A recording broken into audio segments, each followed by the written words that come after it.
ഞങ്ങൾക്കിന്ന് fried റൈസിന് 3 kilo fried റൈസിന് order കിട്ടിയ ദിവസമാണ് മക്കളെ. ബാക്കിയുള്ള കാര്യങ്ങളൊക്കെ വയ്യ കാണിക്കട്ടാണ്.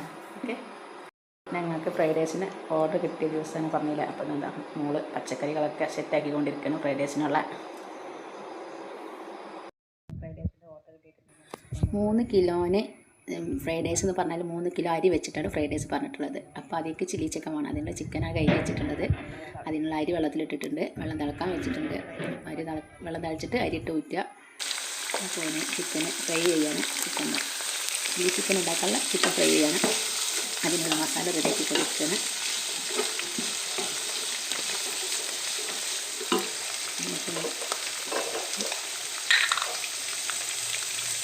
അപ്പോൾ ആർക്കെങ്കിലും റെസിപ്പി വേണമെന്നുണ്ടെങ്കിൽ കമൻറ്റ് ചെയ്യാൻ വേണ്ടി റെസിപ്പി സെപ്പറേറ്റ് ആയിട്ട് നമുക്ക് ചെയ്യാം. വേണമെങ്കിൽ കമൻറ്റ് ചെയ്യാം. മസാല അതിന് ശേഷം ചിക്കൻ അതിക്കിട്ട് ഇളക്കുകയാണ്.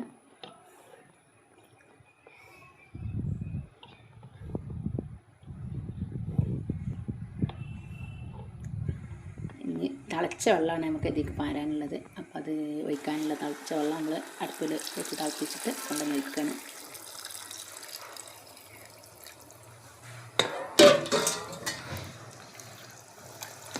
പച്ചവെള്ളം ഒഴിച്ചാൽ അതിൻ്റെ ടേസ്റ്റ് മാറും. അപ്പോൾ എപ്പോഴും നമ്മൾ തിളച്ച വെള്ളം ഒഴിച്ചു കൊടുക്കണം.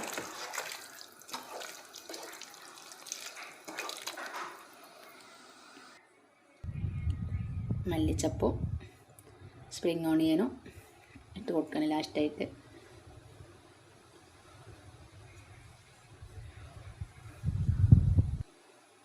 ഫ്രൈഡ് റൈസിൻ്റെ മസാല ഉണ്ടാക്കിയപ്പോൾ ഇതിൽ പാത്രം വലിപ്പമില്ല. അപ്പോൾ ഞങ്ങൾ ചെമ്പട്ടി മാറ്റിയിട്ടാണ് ഇളക്കിയിട്ടുള്ളത്.